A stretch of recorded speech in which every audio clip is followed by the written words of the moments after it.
Oh yeah, I'm back with part 2 of me just shooting the shit and clearing up some things. I think I was talking about the promotional shit of Bret. Like I said, when Bret was champion, they was too busy embellishing and promoting the Undertaker, Bret, Diesel. Why I say Bret?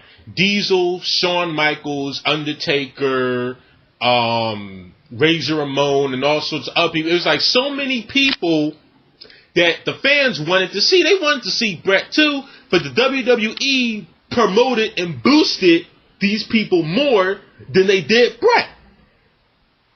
And if Bret's your champion, you shouldn't do that. I mean, that was my thing. That has nothing to do with Bret. Bret just wasn't promoted right.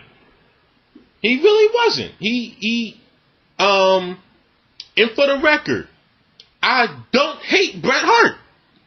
Bret Hart was not one of my favorite wrestlers. I was never a fan of Bret Hart. Like, I could pretty much care less when Bret was in a match, because during the rest of the pay-per-view, they did so much time promoting the other matches that when it was time for Bret, you was already burnt out with excitement with the other shit that they had on the roster.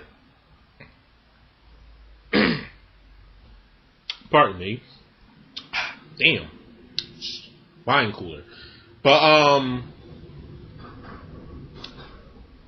But with all due respect to Bret, I think he was a great in-ring competitor. He was the excellence of execution. He was a great fucking technical wrestler. He was actually probably the first real technical wrestler with a fucking amateur background. He was great.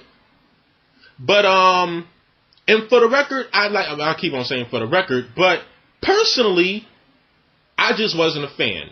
I wasn't a fan of most of the people in the WWE at that time. I was more inclined to the mid-card of the WWF than the main event back in the day. And just for y'all don't think I was a Shawn Michaels fan, I'm going to go on record and say this. I may have not been a fan of Bret Hart. I may have disliked Bret Hart in some ways, but I fucking hated Shawn Michaels. Period. I've never liked Shawn Michaels. No matter what incarnation of his character was available, I never liked Shawn Michaels. And during that Iron Man match, I was hoping that Bret Hart whooped his ass. And from that day on, every time Shawn Michaels won the WWF/WWE championship, my stomach cringed. Shawn Michaels, I have respect for Shawn because he's old as hell and he still manages to get it done in the ring and he still manages to put on a show and have good matches. I have respect for Shawn, just like I have respect for The Undertaker. But I never liked Shawn Michaels. I was never a fan of Shawn Michaels. I hated Shawn Michaels. And the only person I hated more than Michaels was Triple H. And to this very day, no matter if he's a heel or a face or DX, I'm still not a fan of Triple H. I can't fucking stand Triple H. And when the day came when Triple H and Shawn Michaels were having street fights and last man standing matches and destroying each other, leaving each other in bloody messes, I loved it. I loved seeing two of my most hated wrestlers destroyed. It was a win-win situation for me. But I have all the respect in the world for Bret Hart. If people thought that I was just coming at Bret Hart just for the sake of it, it's not true.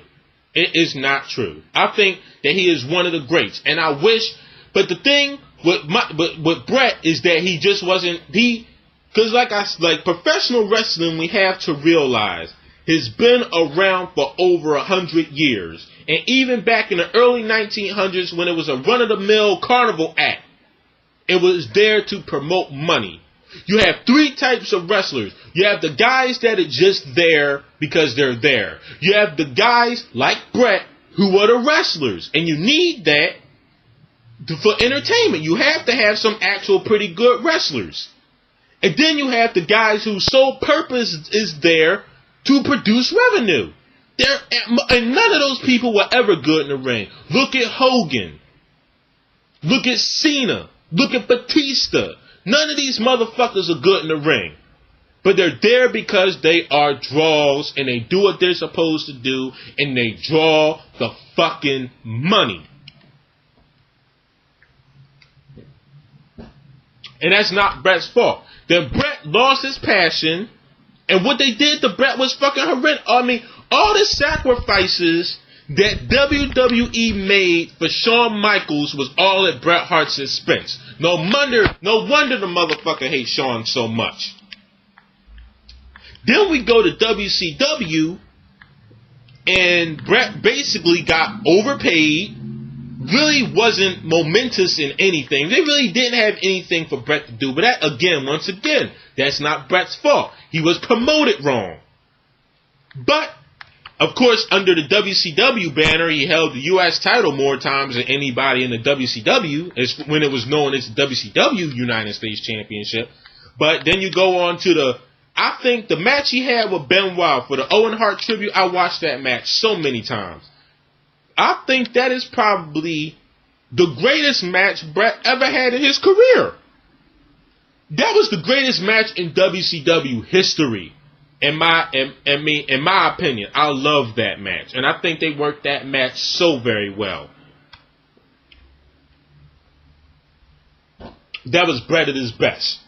That's the only time WCW actually went the extra mile to actually promote something and make it work.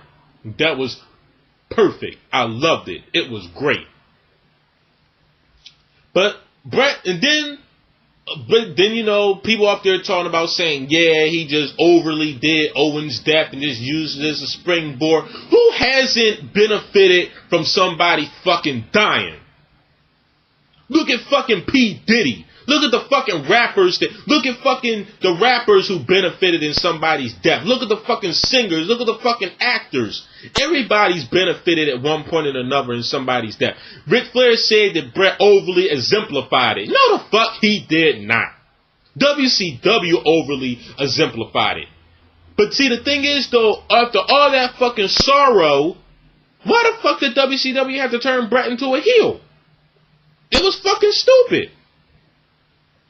And then you put Bret in a match against the slob known as Bill Goldberg. But like I said, he's one of the wrestlers in the category that was there for ratings and drawing money.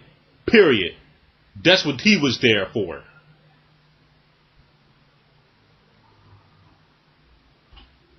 My camera's fucking skipping. But that's what he was there for. Period. The fuck is up with my camera? But that's what he was there for. That's great. And then he had one match with Bret, gave Bret fucking concussion because Goldberg never trained in the way that he should have trained. He was trained to be a powerhouse. But when you train to be a powerhouse, you have to be able to protect yourself and protect the people around you. Goldberg, just like Batista, they never learned opponents. Concussions, fucking injured him, and then Bret had to leave. But great. And I wish people can learn from his examples. The way he treated them professional like him, talking about he was drawing money to the main draw. That was his shortcomings, not on the fault of Bret Hart. That was the fault of WCW and the WWE. Period. And I'm going to stop this video and then I'm going to hit on, okay? And that's about it for this one.